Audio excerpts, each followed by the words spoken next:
광고를 드립니다. 우리 이제 새 엘리베이터가 교체가 되어서 이제 운행 중에 있습니다. 성도들께서 이제 좀 많은 불편이 있으셨는데요. 이용하시면 되겠습니다. 여러분과 함께 또 안전하게 모든 공사가 마칠 수 있도록 기도해 주셔서 감사하고요.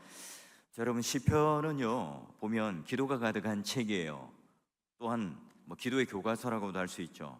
누군가가 저에게 묻는다면, 목사님, 기도에 관련된 책 한 권을 좀 소개시켜 주세요. 제 목양실 서재에도 수백 권의 기도에 관련된 책이 있지만, 여러분, 시편을 읽는 게 가장 중요한 찬양과 또한 기도에 대한 하나님의 뜻, 하나님의 방법을 알 수 있어요. 믿음의 선배들은 그래서 어떻게 기도했는지, 어떻게 하나님께 응답받았는지, 어떻게 이런 기도 저런 기도가 하나님께서 원하시고 기뻐하시는 기도인지를 잘 알 수가 있어요. 뭘요? 시편을 통해서 우리는 알 수 있죠. 자, 우리가 첫째 날 하나님을 가까이 하라, 둘째 날 하나님을 가까이 하기 위해서는 이 말씀, 하나님 음성을 가까이 하라, 셋째 날 와 하나님 말씀을 보았더니 경탄 감탄하였다, 찬양을 가까이 하라. 자, 그러니 오늘 우리의 변화된 삶을 통해서 하나님께서 우리를 향하여 어떤 열심으로, 어떤 헌신으로 우리에게 구원을 베풀어 주셨는가, 이걸 깨닫는다면 우리 또한 헌신에 가까이 하는 삶을 살게 될 거고요. 자, 그러면 오늘 우리는 설교 제목이 뭐냐? 사랑을 가까이 하라죠. 그러기에 오늘 우리가 하나님 앞에 나아가고 또 우리 이웃들에게 헌신하는 이 삶의 근원, 가장 중요한 동인, 원인, 근거가 과연 뭐냐 하는 거예요. 자, 그래서 우리를 살게 하는 힘, 우리 안에 있는 생명 안에 있는 힘은 뭡니까? 바로 사랑이죠. 그래서 우리가 무엇인가를 이뤄내기도 하고요, 내가 희생을 감수하기도 하고 불편을 감수하기도 하고, 그리고 내가 지치지 않고 살아가게 하는 힘, 또 위기가 다가와서도 쉽게 포기하지 않고 내가 끝까지 밀고 나갈 수 있는 그 힘이 뭐예요? 사랑이잖아요. 그런데 여러분, 이 욕망과 사랑은 다르죠. 이런 부부간의 관계도 마찬가지예요. 돈도 있고 여러 가지 구비된 것들도 많이 있어요. 그런데 이 사랑이라고 하는 것이 없다면 위기에 빠질 수가 있습니다. 사랑의 힘이 작동되면 가정, 개인, 교회, 공동체 위기도 다 우리가 극복할 수가 있겠죠. 용서가 되고요, 포용이 되고요, 이해가 됩니다. 그래서 여러분, 성경에도 말하잖아요. 사랑이 있는 자라면 두려움이 없을 거고 담대해질 것이고, 이로 인하여 또한 사랑하게 되고 포용하게 될 거라라고 하는 말씀들이 성경 곳곳에 있잖아요. 여러분, 우리가 신앙이 깊어진다는 말을 다르게 표현하면 사랑이 깊어진다는 말이에요. 사랑은 두 방향이겠죠. 하나님과의 사랑이 깊어지겠고, 그 하나님과의 사랑이 깊어진 것이 오늘 우리 다른 사람들에게, 가깝게는 교회 안의 성도들에게, 또 우리는 교회 밖을 벗어나면 내 삶의 공동체 속에서 그 사랑을 보여주고 드러내어 주는 그런 삶을 살아가게 될 거예요. 그래서 이 사람이 신앙이 깊다라고 하는 표현은 세상 사람들이 볼 때 교회 가서 당신 얼마나 헌금하세요? 교회 가서 직분이 뭐예요? 교회 가서 어떤 열심을 가지고 헌신하세요? 이거 가지고 우리가 야, 당신 정말 신앙이 깊으시군요 라고 하지 않아요. 정말 교회 안에서도 하나님을 깊이 사랑하는 그 태도, 그 마음, 그 중심, 그리고 그러한 내 신앙의 깊이와 사랑의 깊이가 삶 속에서도 기도를 하나 하더라도, 또는 내 삶의 태도가 정말 하나님과 깊은 사랑에 있는 사람의 태도를 보여줄 때, 아, 저분은 신앙이 있으신 분이야, 저분은 사랑이 있고 하나님의 사랑을 담은 진짜 교인이 맞으셔 라고 인정할 거예요. 여러분, 누구보다도 오늘 하나님의 사랑을 가까이 하며 살았던 다윗의 입을 빌어서요, 우리 또한 어떻게 하면 사랑에 가까이 할 수 있을까 하는, 또한 그 복을 어떻게 우리는 누릴까 하는 것을 볼까 하는데요. 여러분, 시편 108편은 하나님을 사랑하고 하나님께 영광을 올리고 하나님을 찬양하는 데에 결단하는 사람들에게 아주 중요한 시편입니다. 도전을 주는 시예요. 자, 오늘 1절부터 5절까지가 어디냐? 시편 57편의 말씀을 가져온 거예요. 그리고 6절부터 13절까지가 시편의 60편 말씀을 가져온 거거든요. 자, 앞에는 뭐냐? 다윗이 왕이 되기 전까지의 그 고난, 이 굴곡진 삶 가운데 있을 때의 이야기고요. 뭐 찬양이고 노래고 기도겠죠. 그리고 그 이후는요, 다윗이 이제 왕 위에 오른 뒤에 승전한 이후에 부르는 찬양의 노래가 되겠어요. 자, 오늘 우리가 읽었던 시는 어디에 속해 있겠어요? 그래요, 그가 편안한 삶, 왕궁에서 인생의 정점에 찍고 살아가던 그 형통하던 삶이 아니라 고난과 위기 가운데 있을 때 불렀던 노래고 시고 또한 하나님의 고백이에요. 자, 그러면 오늘 우리가 그런 때, 여러분, 우리가 뭔가 모든 것들이 다 만족될 때 다 여러분 예뻐 보이고 다 사랑스러워 보여요. 근데 우리가 여러분 내 마음에 고난이 찾아오고 위기가 찾아오고 내가 좀 흔들리고 힘들어요. 컨디션이 안 좋아요. 여러분 제일 먼저 뭘 하기 싫어요? 사람 만나기가 싫죠. 사람과 대화하기도 싫고 사람과 만나서 식사하는 것도 이야기하는 것도 부담스러운 일이 되는 거예요. 그래서 언제나 내 마음이 하나님 앞에 바라지 못하고 또 힘들 때 이 대인기피증이 일어나잖아요. 자, 그러면 이 다윗이 이제 그런 삶을 살아가는 가운데 첫 번째 하나님 사랑에 가까이 하기 위해서 뭘 했는가? 첫 번째는요, 사랑을 가까이 하기를 내 마음에 어떻게 했다고요? 확정하였다는 거예요. 결단하였다는 겁니다. 자, 보니까 하나님이여 내 마음을 정하였사오니, 흔들리고 있는데 지금 막 녹아져 내리고 있는데 내가 마음을 확정하였고 견고하게 하였다는 거예요.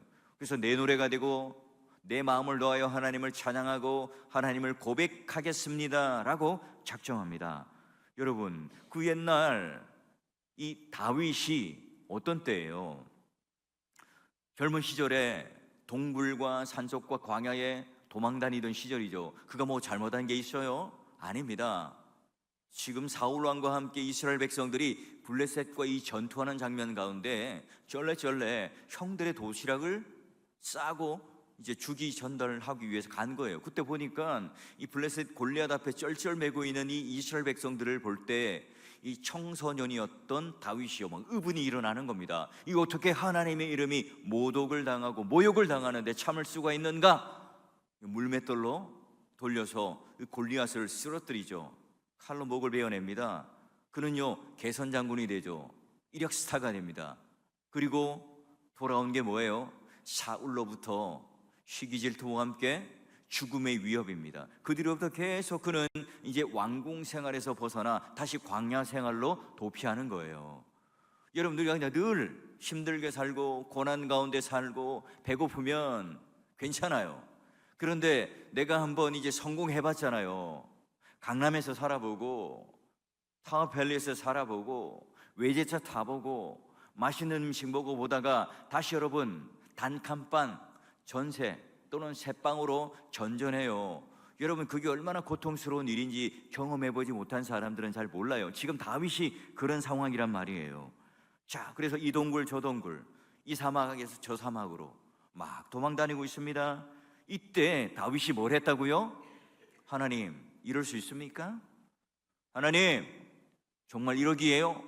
라고 한 게 아니라 이를 악물고 내 마음을 정하고 확정하여서 하나님을 노래하고 찬양하고 하나님께 더 가까이, 하나님 사랑 가운데 더 가까이 나가고 내가 하나님을 찾겠습니다 라고 작정하였어요. 어떻게 해요? 내 마음에 확정하였다는 거죠.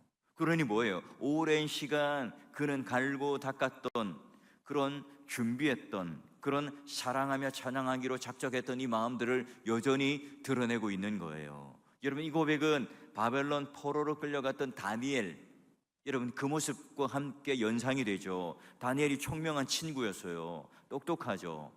IQ도 높고요, 언어도 잘하고 태도도 좋고 아주 피지컬도 좋은 그런 아들이었습니다. 그런 소년이었죠. 그러니까 바벨론 궁정에 있는 관리들 눈에도 똑 띕니다. 그래서 그 친구 3명과 함께 이렇게 차출됩니다.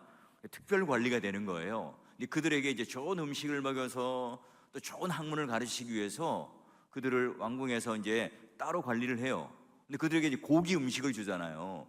다니엘이 고기를 안 먹어요. 왜요? 채식주의자니까요? 건강한 몸을 위해서요? 아니죠. 그 고기가 어디예요? 우상 숭배하는 신전에 들어갔다가 나온 고기니까 자기는 그 우상 숭배한 이 고기를 먹을 수가 없으니, 하나님을 저버릴 수가 없으니 나는 그냥 이 채소만 먹겠습니다라고 한 거잖아요. 그리고 그 수많은 경적들이 그렇게 모함에 빠뜨리더라도 제가요, 하나님을 향하여 하루 3번 기도하는 것 제가요 멈추지 않고 작정하고 하겠습니다. 무릎을 꿇죠. 지금 한번 보세요. 다윗도 마찬가지고요. 지금 다니엘도 삶의 밑바닥에 있죠. 힘들고 어려울 때입니다. 나를 살게 하고 나를 버티게 해요. 그게 뭐라고요? 내가 가지고 있는 용기, 의지, 내가 가지고 있는 무언가의 능력, 내가 가지고 있는 스스로의 체면술과 어떤 심리적으로 잘 될 거야, 아주 얄팍하고 알량한 어떤 지식, 책 한 권 읽고 모든 것을 통달했다고 생각하는 착각, 내가 이 조그마한 열심을 해서 내가 이만큼의 하나님께 헌신했으니 하나님께서는 이만한 보답을 해주실 거야 하는 보상 심리, 그런 것들이 아니죠. 오늘 하나님이 내 하나님 되시니까 그 하나님을 꼭 붙들어요. 하나님 사랑해요. 하나님, 제가 제 마음을 확정하여서 하나님께 제 마음을 드릴 거예요. 내 마음이 확정되고 확정되었습니다 라고 말하며 나갈 때죠. 자, 여러분, 사도 바울 어때요? 예수를 믿고 이제 막 뜨거운 용광로가 되었습니다. 1차 전도 여행도 마치고요. 야, 이제 내가 다시 한번 그 전도 여행을 갔더니 아시아를 가서 이제 내가 하나님의 복음의 불바다로 만들 거야, 초토화시킬 거야, 결단을 하죠. 그런데 성령께서 가는 곳곳마다 막으세요. 그리고 마게도냐 환상 가운데, 그 꿈 가운데 부르시잖아요. 이리 와서 우리를 도우라. 하나님의 뜻인 줄 알고 가요. 유럽으로 내려가죠. 마게도냐 첫 성 빌립보에 갑니다. 하나님 명령을 따랐고 성령을 따랐습니다. 그리고 그가 그 뜻을 꺾고 이제 하나님 명령대로 가니까 어떻게 해요? 하나님께서 놀라운 은혜와 복을 주셔야 되죠. 물론 복음을 받아들이고 그 빌립보 도시가 변하죠. 그런데 그 결과가 뭐예요? 바울이 더 힘차게 사역을 할 수 있는, 그게 아니라 금신 두들겨 맞죠. 죽을 만큼 두들겨 맞고요, 감옥에 갇힙니다. 그런데 그날 밤 뭐 해요? 바울과 실라와 함께 뭘 해요? 하나님을 향하여 아이고 욱신거리면서 파스를 바르면서, 하나님 이러기에요? 하나님 이게 맞습니까? 라고 하는 게 아니라 또 뭘 합니까? 내 마음에 작정하고 확정하죠. 그 하나님 사랑 가운데 끊어지지 않고 잃지 않고 그 가장 밑바닥 감옥 가운데 갇혀서 착고와 쇠사슬에 묶여 있지만 그 마음은 묶여 있지 않아서 위축되지 않고요, 오히려 내 마음에 확정하여서 하나님 사랑 가운데 가까이 가요. 뭘 하죠? 기도와 찬양을 동시에 해요. 어떤 일이 벌어지죠? 옥문이 열리고 놀라운 일이 벌어집니다. 그리고 간수가 회심하는 놀라운 사건이 일어나죠. 그래요, 여러분, 우리 모두는 다 아픔이 있어요. 세대마다 아픔이 있죠. 청소년들도, 청년들도 아픔이 있습니다. 언젠가 아프니까 청춘이다 라고 하는 이 책을 쓸 정도로 오늘 우리에게 아프지 않은 청춘은 없습니다. 이런 말을 하면 우리 어른 세대들은요 섭섭하잖아요. 우리 중년들, 또 우리 믿음의 선배들, 수많은 이 격동기를 지내오면서 이만큼의 산업의 발전이 되고 우리나라가 이렇게 이만큼 경제 성장을 이룬 원동력들 아닙니까? 근데 또 그렇게 말하면 또 우리 초등학생들이나 어린 아이들도 섭섭해요. 목사님, 지금 우리가 사는 게 얼마나 힘든지 아세요? 학원을 제가 몇 개나 다닌 줄 아세요? 제가 얼마나 이 경쟁 사회 속에 힘들게 사는지 아세요? 라고 말하면서 그들도 힘들어요 라고 말을 해요. 모든 사람에게 아픔이 있죠. 여러분, 그래요. 오늘 우리에게 이런 힘들고 아픈 날이 누구에게나 있습니다. 근데 여러분, 이때 어떤 분들은요 분노의 칼을 갈아요. 복수의 칼날을 갈죠. 내가 이 세상에 본때를 보여줄 거야. 여러분, 이게 내 삶의 원동력을 가지고 분을 품고 살아가요. 이 올림픽 때도 보니까 오늘 배드민턴 선수가 그 모든 힘의 근원 원동력은 분노였다 이리 말하는데요, 결국은 어때요? 부작용이 생겨버리잖아요. 여러분, 다윗이 이 아픔을 겪을 때 뭘 준비했습니까? 하나님 사랑이 가까이 하기에 내 마음에 확정하여, 기도도 나오고요, 노래도 나오고요, 고백도 나오고요, 신앙이 더욱더 깊어지기도 하는 거예요. 그 하나님 사랑에 가까이 하니까 다른 것들이 다 녹아버리고요, 다른 것들이 다 희석시켜져 버리는 거죠. 여러분, 그 영화 타이타닉 예전에 보셨죠? 보실 때 이 배가 막 침몰할 때예요. 이때 이제 웰리스라는 그 찬양, 그 악단들이 뭘 해요? 모든 사람들이 이제 배에 탈출할 때 그들은 탈출하지 않고 바이올린 연주를 하죠. 내 주를 가까이 하게 함은, 그 연주 장면, 여러분 그 생존자들이 나와서 그자들이 그 두려움과 떨림 없이 평안 가운데 그 악단들이 이 찬양을 하는 것을 통해서 오늘 우리가 그 두려움이 아니라 주님을 바라보고 그 위기 가운데 두려움을 극복할 수 있었습니다 라고 전해져서 그 이야기가 전달되었잖아요. 여러분, 하나님께서 오늘 이 자리를 우리 가운데 오게 하신 이유가 뭘까요? 내 영혼의 밤이 찾아올 때도 있고요, 또는 정신을 막 차릴 수 없을 때가 있습니다. 막 마음이 녹아져 내릴 때가 있어요. 이때 어떻게 하라고요? 오늘 다윗처럼 하나님, 오늘 내 마음에 확정합니다. 하나님 사랑에 가까이 있기를 여러분 확정하고 결단하고 또 움직이셔서 이 자리에 오실 때 여러분, 오늘 하나님께서 어떻게 해요? 우리를 통하여 놀라운 이 다윗이 누렸던 그 마음의 고백들을 할 수 있어요. 여러분, 우리가 오늘 하루를 어떻게 살아갈 것인가? 어떤 분들은 뭐 1원짜리의 삶을 살 수도 있고, 어떤 분들은 10만 원, 어떤 분들은 1억 원, 어떤 분들은 전 세계를 감당할 수 있는 하루를 살 수도 있겠죠. 여러분, 오늘 이 새벽을 깨워서 복된 하루 시작하셨어요. 하나님 사랑에 가까이 하기를 내 마음에 확정하여 노라, 이 다윗이 고백하는 것처럼 여러분, 오늘 첫 번째, 오늘 하나님이 우리에게 주시는 놀라운 삶의 고백과 복, 내가 하나님 사랑에 가까이 하겠습니다. 내 마음 문을 열어 오늘 하나님의 그 사랑이 말할 수 없는, 감당할 수 없는 그 뜨거운 사랑이 오늘 냉랭한 우리의 가슴을 녹여주시고 오히려 더 뜨거운 이 마음으로 하나님 사랑을 체험하며 그 놀라운 구원의 역사 가운데 내 마음을 확정하게 하시고 흔들리지 않게 하시고 그 사랑 가운데 가까이 할 수 있게 해달라는 그런 고백과 함께 그런 놀라운 하나님의 은혜가 저와 여러분 삶 가운데 차고 넘치기를 주의 이름으로 축원합니다. 자, 하나님 사랑에 가까이 할 때 그러면 구체적으로 오늘 내 마음 가운데 확정하여서 이 하나님이 가까이 있고 하나님 사랑이 느껴지는 것, 자, 이것 말고 이제 그러면 진짜 내 삶에 있어서 구체적으로 느껴지는 그 복이 뭐냐는 겁니다. 자, 두 번째 보니까 하나님 사랑을 가까이 하기에 하나님의 구원을 누리게 돼요. 자, 여러분 108편 6절 한번 같이 한번 믿음의 마음을 가지고 한번 읽어보도록 합시다. 읽습니다. 시작. 주께서 사랑하시는 자들을 건지시기 위하여 우리에게 응답하사 오른손으로 구원하소서. 아멘. 자, 주께서 사랑하시는 자들, 하나님 사랑에 가까이 있는 자들을 어떻게 해요? 건지시는데 오늘 우리가 막 기도도 하고 찬양도 하고 고백도 했겠죠. 하나님 뭘 하세요? 응답하세요. 그리고 뭘로요? 오른손으로 최선을 다해서 오늘 하나님께서 가지는 승리의 손으로, 진짜 그 권능의 손으로 우리를 구원하여 주세요. 여러분, 다윗이 가슴이 뛰기 시작하죠. 다윗의 영혼이 막 깨어나기 시작합니다. 이제 승리의 확신이 생겨버렸어요.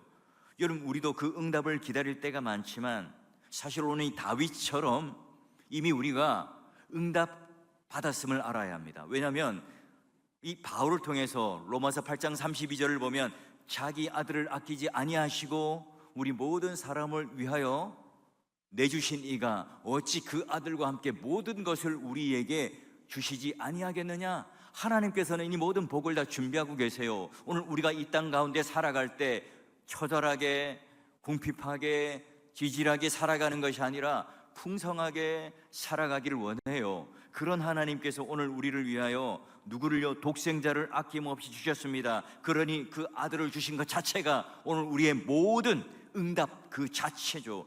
그분이 오늘 우리 안에 임하셨고 우리는 예수 그리스도 안에 있음으로 말미암아, 예수 그리스도와 함께 묶임으로 말미암아 오늘 예수께서 누리시던 그 하늘의 모든 부요와 상속이 우리들에게 똑같이 아들로 양자로 입양되어서 상속받는 자이잖아요. 그럼 우리는 뭐예요? 이 믿음을 가지고 이 약속대로 오늘 하나님께서 우리에게 보여주신 약속과 십자가라고 하는 그 놀라운 구원의 은혜를 통하여 순종의 걸음을 내딛는 거죠. 여러분, 한 노인이요, 치매를 앓고 있는 이 아내가 있어요. 하루도 거르지 않고요, 너무너무 간호하고 또 너무너무 이렇게 잘 보살펴줘요. 매일매일 요양원에 있는 그 아내에게 아이스크림을 사서 갖다 줘요. 그리고 함께 시간을 보냅니다. 그러던 어느 날 청혼을 합니다. 나와 결혼해 주세요. 사실 이제 남편을 알아보지 못하는 아내잖아요. 한참을 이제 생각하다가 그 할머니가 아이스크림을 계속 사다 주면 제가 결혼해 줄 수 있죠라고 대답을 해요. 남편은 이제 성탄절 날 오후에 조촐한 결혼식을 해요. 많은 사람들을 초청했겠죠. 그리고 이제 저희 결혼식에 참여해 주신 여러분 정말 감사합니다. 제가 이 아내와 함께 이 번거로운 이 결혼식을 하게 된 이유, 다시 단 한 번만이라도 제 아내에게 사랑하는 남편이라고 하는 한마디를 듣고 싶기 위해서예요. 내일 다시 제 아내는 저를 잊어버릴 거예요. 저를 기억에서 지워버린다 하더라도 오늘 하루만이라도 이 아내의 사랑을 담고 싶어요. 그 아내가 저에게 고백했던 이 사랑이라는 단어를 듣고 저는 이 남편과 이 아내로서 오늘 하루만이라도 그 사랑을 다시 한번 누리고 싶습니다. 되찾고 싶습니다. 라고 고백했다는 거예요. 여러분, 이 예화가 마치 오늘 우리들은 치매에 걸린 이 아내와 같지는 않을까요?